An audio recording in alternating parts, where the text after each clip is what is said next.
black. Has anybody ever even fucking done that? It's just gonna make black air in the room. Hell dude, my buddy Jeff, dude, he was hilarious. We would go over to his house, and I've told this part of the story before, but we'd all go outside and get high, and then I would come in the house, and I would come in before everybody. I would tell his dad that they were high, right? And you fucking asshole. Oh yeah. Oh my God. Just to save yourself. just because here's what I love.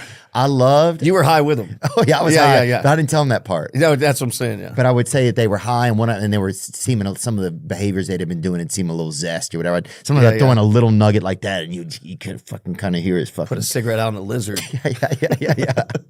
You'd see him fucking yeah. He'd put a cigarette out. That energy took over him, dude. If he thought if kids were being high and zesty, it scared him a little. But anyway, then I would sit in there and wait, and they would come in. And he would just be looking at him, and it was always like, do not tell my dad I'm fucking high. Like, don't worry. Just seeing the dad fucking figure him out, bro. I would lay there in the other room crying of laughter, just knowing that they're about to get beat. Yes. Knowing that this whole scenario had been created. Yeah. But my buddy Jeff, dude, he had this anger sometimes. And he would go play that song. He had one CD, and it was that song, "You Gotta Keep Them Separated." Yeah, Dan. Oh, that's Offspring. Come out of Yeah. He would go in his room. He would beat the drywall out of his room, and then every year for Christmas, his parents would redo the drywall in his room. That was his Christmas present every year. It's fucking sick. I had a buddy like that, and then he ended up kind of working in a construction, and so now he like, even as an adult, some shit, whatever, fucking kick a hole in his wall, but then he's patching it himself. You know what I mean? Yeah, dude. Yeah. And Jeff is in the military too, dude. Shout out Jeff.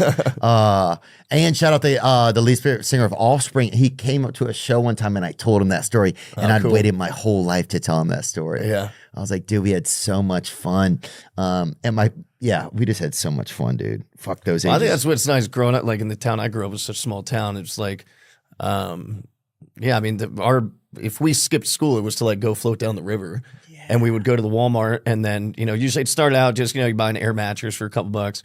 But yeah, you're just sitting in the Walmart looking around like Benjamin Franklin, like, all right, well, what do you think we can get to float? And I remember one time we got this 8 foot by 4 foot kids swimming pool. We fit 6 dudes in there and a cooler of beer in the middle, and push off a little bit. Okay, yeah, we're going. It's great. Dude, I love that. Yeah. I know. I miss. Of course, you miss it, but yeah, I just that kind of stuff was so much fun. When everything felt so new, and the world didn't. It felt